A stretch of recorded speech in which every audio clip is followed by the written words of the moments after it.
Evergrande's bondholders are concluding a 4-day meeting to decide whether the embattled property developer can shift forward the debt repayment date on one of its yuan-denominated bonds. The Chinese property giant, whose liabilities exceed $300 billion, is the world's most indebted developer. Meanwhile, shares in its rival Shimao have jumped 20% today on reports that it's selling all of its real estate projects, both residential and commercial. That's a turnaround from Friday, when its shares plunged almost 17%. The company defaulted on a loan after missing a $101 million payment. Now let's go to our correspondent in Hong Kong, Patrick Falk, to learn more. Patrick, this is a big speed up of asset sale by Shimao. I'm wondering, what is significant about the timing of all this?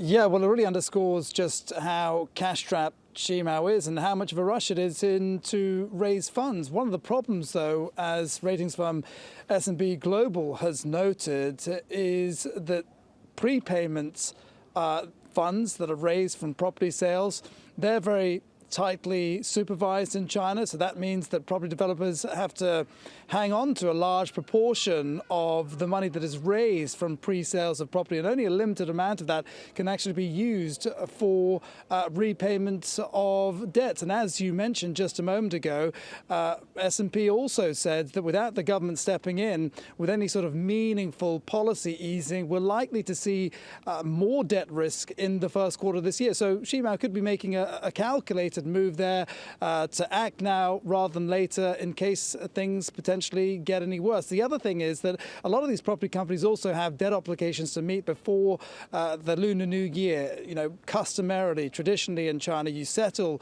these payments before the start of the new year, and property companies are under enormous pressure from the government to settle payments with suppliers and so on and so forth. So again, Shimao possibly trying to raise those funds that it needs to make those payments now rather than later. And one of the interesting things is Shimao is actually one of the healthier of the property groups there are in China. So, you know, this just gives you a picture of just how bad the situation is overall. Interesting, Patrick. Absolutely a sector that we'll have to follow closely in the beginning of this year. Meanwhile, Evergrande bondholders are voting on a 6-month delay in redemption and coupon payments on a $160 million bond. What can you tell us about that? What can we expect?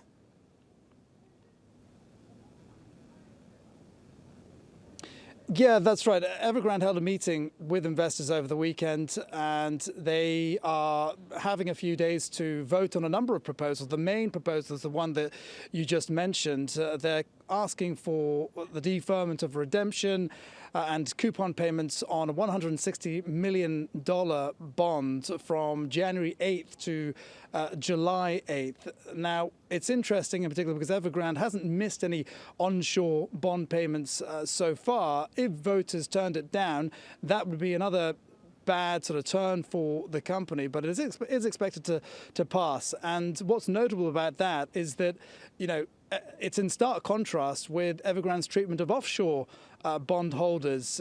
It's not had any meeting with them. There's been complete silence on payment of those debts, and it's already missed more than $80 million in interest payments last month after already getting a 1-month grace period. Patrick Falk, many thanks for being with us today. Much appreciated.